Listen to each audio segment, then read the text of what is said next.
Hello दोस्तों, नमस्कार। बहुत ही प्यारा, बहुत ही दर्द भरा एक विवाह गीत लेकर आई हूँ। और ये विवाह गीत बहुत ही दर्दनाक है। जब घर में बेटी रहती हैं, जब शादी नहीं होता है, तो आप लोग समझ सकते हैं कितना दर्द होता है। जब कहीं वर खोजने जाते हैं, मिलता नहीं है, तो आप लोग ये गीत के माध्यम से सुनिए कि लगता है कभी शादी ही नहीं होगी बेटी की। अगर ये गीत मेरा अच्छा लगे तो लाइक सब्सक्राइब ज़्यादा से ज़्यादा शेयर करिएगा और कमेंट बॉक्स में ज़रूर बताइएगा कैसा लगा आपको। सोनवा बरन हम सुंदर ये बाबा, फुलवा बरन सुकुवार हो।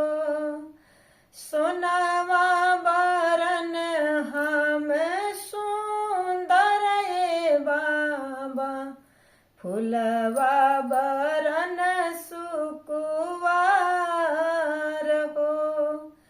हमारे बरन बाबा बर तू ही खोजिया, तब जाके रचिहा बियाह हो। हमारे बरन बाबा बर तू ही खोजिहा, तब जाके रचिहा बियाह हो।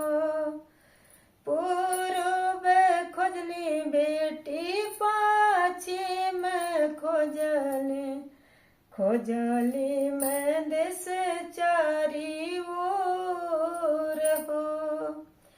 पूर्व खोजली बेटी, पश्चिम खोजली मैं देश चारी ओर हो। तुहरे बरन बेटी बर नाही मिलल, अब बेटी रहबु कुंवार हो। तुहरे बरन बेटी बर नाही मिलल, अब बेटी रहबु कुंवार हो।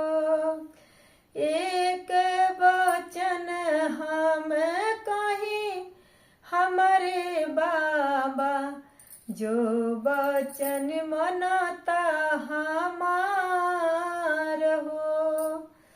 एक वचन हम कहीं हमरे बाबा, जो वचन मनता हमार हो। राजा दशरथ जी की चारी लालनवा, चारो जे बाट कुंवार हो। राजा दशरथ जी के चारी लालनवा, चारो जे बाट कुंवार हो। चारों में एक बार सावर ये बाबा, उन्हीं माथे तिलक चढ़ाइयो। चारों में एक बार सावर हो बाबा, उन्हीं माथे तिलक चढ़ाइयो। सावर सावर जनी करा बाबा, सावर श्री भगवान हो। सावर सावर जनी करा बाबा, सावर